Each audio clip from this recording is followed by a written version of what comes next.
జగన్మోహన్ రెడ్డి గారు నేను అడుగుతున్నా, అయ్యా జగన్మోహన్ రెడ్డి గారు, గత ఎన్నికల వేళ నేను ముఖ్యమంత్రినైనా అమరావతి రాజధాని కొనసాగుతుంది, నేను అమరావతిలో ఇల్లు సైతం కట్టుకున్నా, నన్ను నమ్మండి,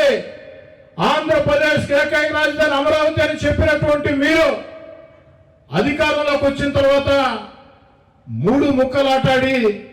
3 రాజధానుల పేరుతో రాష్ట్రాన్ని సర్వనాశనం చేసి రాష్ట్ర ప్రజలందరూ కూడా మిమ్మల్ని 11 సీట్లకు పరిమితం చేస్తే ఈనాడు వచ్చి మళ్ళీ తగుదనమ్మ అంటూ మావిగాన్ మావిగాన్ మావిగాన్ అంటున్నావు. అయ్యా ఈ మావిగాన్ మావిగాన్ మావిగాన్ అంటుండే నువ్వు ఆనాడు అధికారంలో ఉన్న వేళ 5 ఏళ్ళు మీరు ముఖ్యమంత్రిగా ఉన్న వేళ మావిగాన్ మీకు కనపడలేదా? ఆనాడు ఏమైంది? మేము మావిగాన్ నిజంగా మీరు అధికారంలోకి ఉన్న వేళ ఆనాడు మావిగాన్ అని చెప్పి ఉంటే కాస్త కూస్తో మీకు ప్రజల్లో విశ్వసనీయత ఉండేది.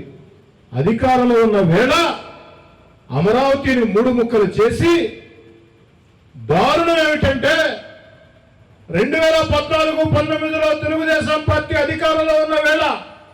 చంద్రబాబు నాయుడు గారు ఆంధ్రప్రదేశ్ రాజధాని అమరావతి అంటే నిండు శాసనసభలో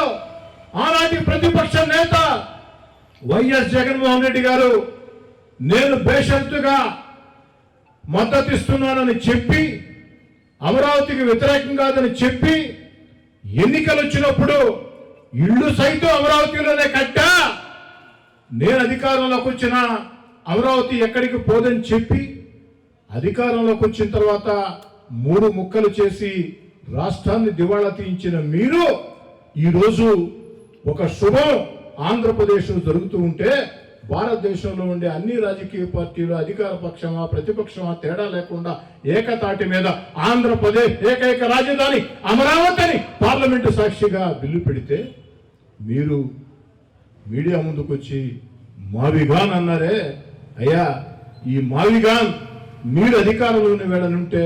బాగుండేది. ఇప్పుడు మావిగాన్ మావిగాన్ మావిగాన్ అని గావు కేకలేస్తున్న జగన్మోహన్ రెడ్డి గారు మీరు అధికారంలో ఉన్న వేళ మావిగాన్ ఏమైందని ప్రశ్నిస్తూ